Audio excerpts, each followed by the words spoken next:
and we all, in our school days, in our college days, we know the definition of democracy. Democracy means, the Abraham Lincoln has given the definition, government of the public, of the people, for the people, by the people. But is it true?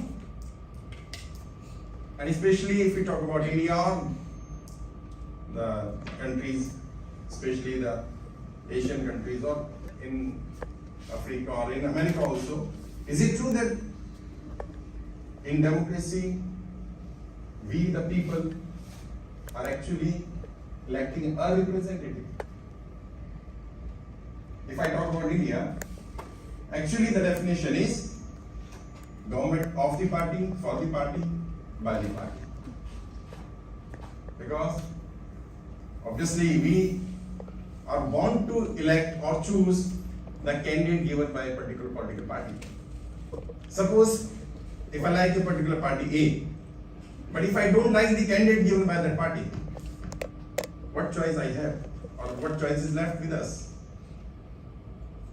For example, the candidate given by B party is better, or I feel that the B party candidate should become my representative, but I don't like the ideology of that B party or the policies of that B party. I like the candidate of the B party and I like the ideology of A party, then what should I do? So in India and in other countries also, at present, it's not the government of the people, for the people, by the people. By and large, it's government of the party, for the party, by the party. And we all have studied in our school days in civics. There are 3 pillars of democracy. Do you know the 3 pillars? And nowadays, we also notice that some people are saying there are 4 pillars of democracy. And I'm not here going to talk about that 4th one. As you all know the level of that 4th one. That 4th pillar used to be considered as media, but nowadays it's wastage of time to talk about that media, and especially again in India and in some other countries, the situation of media is worse. But is it true that democracy has 3 pillars? It's a big lie. Actually, democracy has only 1 pillar.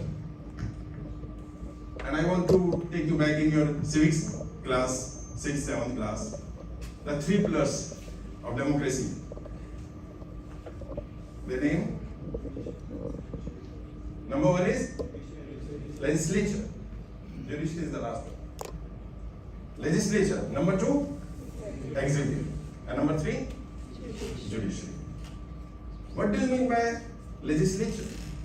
Legislature includes the representative of the public, the member of parliament, member of legislative assemblies of the different states. And according to constitution, and when I am saying constitution, constitution of India, but you may consider the constitution of your country also, the role of the legislature is to make the law. And the role of executive is to implement that law. And role of judiciary is to take care if some mishappening is going on, or some wrong laws made by the executives or these legislatures, and if executives are not implementing them in better way, then we can go into the judiciary. But what actually happening? We have to understand in democracy who is making the laws. The duty of legislature is to make the law, but at present what's going on? And not in India, worldwide what's going on? Who is actually making the laws? It's not the legislature who are making the laws. It's actually the executive body who is making the laws. The public representative, MPs, MLAs, have very little power, or you can say no power in making laws.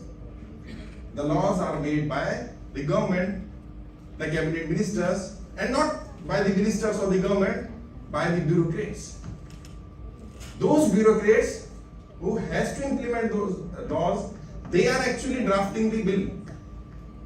And they are giving bill to the cabinet or the ministers, and ministers are representing those bills in parliament.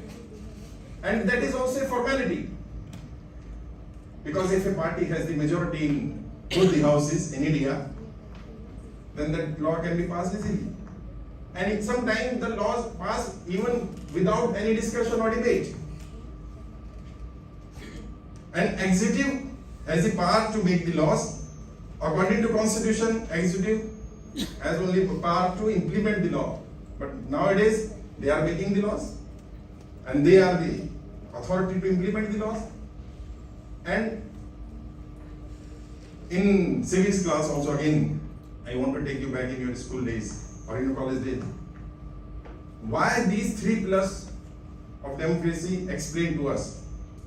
Because there should remain separation of power. If one pillar or one institution corrupted or corrupt people enter into that, then it should not affect the other two. But now, as I have said earlier, that executives are making the laws, and if wrong people enter into that, then they will recruit wrong people as bureaucrats or as officers. And earlier, in past years or in India, when we don't like a particular judge or the government or the people in power don't like a particular judge or the judgment of a particular judge, what they used to do? They used to transfer their judge. They used to change their judge. But nowadays, it's new India. What they do? They don't transfer the judge, they eliminate the judge. And we all have the example of Judge Loya with us. If they don't like a particular judge or if they don't like a particular judgment, they don't even give the space to transfer that judge, they eliminate him or her. And this is happening on daily basis. And worldwide, right now, the one girl has shown that presentation of Iran, hijab. On the name of democracy, these things are happening worldwide. And just for the namesake, they are saying we are a democratic country. But is it democracy? Although in Constitution, it's mentioned in few articles, Article 48, Article 112, that there should be separation of power. But actually, on ground, there is no separation of power. These all 3 pillars club together, and there is only one pillar. And if a particular party or particular person who has corrupt intention or who want to do something, some wrongdoing, enter into any of these, then can affect these 2. And there is one big flaw in this democratic system. The people to whom we elect as member of legislative assembly or as member of parliament, they don't even have the right to say what is right, what is wrong in parliament. Because there is a law, and that law is anti-defection law. What that law says, if you are the representative of a particular party, although you are the public representative, but party has the right to announce a whip. And once the whip has announced by the party, then you are bound to follow that whip. Whatever be your opinion, that hardly matters, you have to support the opinion given by your party. Suppose on a particular topic, you have a different opinion than the opinion of your political party. But as a public representative, as a member of parliament or member of state legislative assembly, you don't have right to raise your voice. And if you do so, your membership will be cancelled. Although you are public representative, it's people of your constituency who are electing you, but you don't even have the right to speak about your constituency people, what they want, what their rights, what is good for them, what is not good for them. You don't have any right. And this is happening around the world, not in India. This whip concept is around the world. That's why I'm saying that we are not electing public representative, actually we are electing party representative, and we are bound to elect a particular person given by a particular political party because we are following certain ideologies, certain ideas, thoughts. One, again a big drawback, and I have to complete within next 5 minutes, because I am famous in public sphere or political sphere about not only talking about problems but also giving solutions. And my main focus always remain to give solutions. So in next 5 minutes I would like to give solutions also, but one more thing which I want to tell you about this big lie that democracy has 3 plus. In public domain, generally we discuss that we have the power to vote, but actually the political parties, and according to Indian Constitution, the political party does not exist. There is no role of political party. Actually, we have Representation of People's Act. We don't have Party Representation Act. But these political parties hijack, and we, the people of India, we, the voters of India, actually convert into the supporter of a particular party and particular political leader or particular ideology. And this is the biggest drawback. As Baba Saheb Ambedkar in Constitution Assembly said at that time, the role of the citizen is give your vote, support your candidate, support your party, support your ideology, and sit into the opposition. Being citizen of the country, your right is to be in opposition. Ask the questions. Whenever a bill is passed in parliament or in state legislative assembly, without debate, ask the questions. Whether you like that political party or the leader, it hardly matters. At least ask the questions. Whenever these public representatives, after every 5 years, they have to come out at your doorstep, ask them what they did in the last 5 years, what they promised in their manifesto, what they did, what they are going to do in next 5 years. And if citizen of India or citizen of any country start asking questions, this one thing can make a big difference. But the problem is, we are afraid. I don't know why we are afraid. Although we are, on paper, we are free country, we are a democratic country, we have the right to speak, we have all the freedoms given in Constitution, but why we are not using those powers? And in my opinion, if every citizen just start asking questions to their representatives, then things will change. Because as in my introduction, you have seen that I am a political trainer. I am the first and only political trainer of India.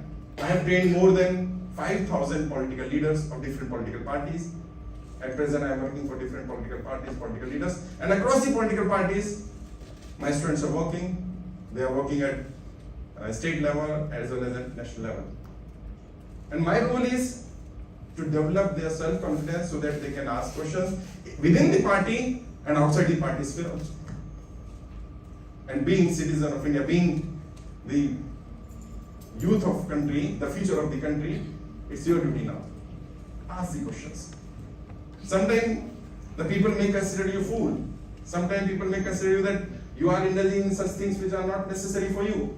But ask the questions because it's about your future. It's about our generation. And sometimes people say to me when I meet them, especially the young generation, "Sir, I am not interested in politics. I don't take interest in politics." So I just want to inform you all, whether you take part in politics or take interest in politics or not, it hardly matters. Politics is taking interest in you. Politics is taking interest in your religion, in your caste. The politics will decide everything. How much fee you will pay in this IIM, the politics decide. What courses, who teaches you, decided by the politics. Everything decided by politics. And if you know you will not take part in politics, what will happen? The public, the people of India or across the world has only 2 options. In any democratic country, public has only 2 options. Either you are the part of politics or you are the victim of politics. Now it's your choice what you want to be. And it's better to be the part of politics than to be the victim of it. So, thank you very much for giving me this opportunity. I want to speak about at least half an hour, but as and my strength is Hindi actually. You have seen in my videos, and you can follow me on Facebook, on YouTube. A 250,000 people follows me on YouTube. More than 9 lakh people follows me on Facebook. Around the world, more than 50 countries people listening me worldwide. So next time, whenever I'll get time, definitely I'll speak in detail about democracy. Anybody has a very quick question for him? Yes, please. Any quick I'm open for question? that. Any comment? I mean, after the class, you are free to engage with him at a personal level. But any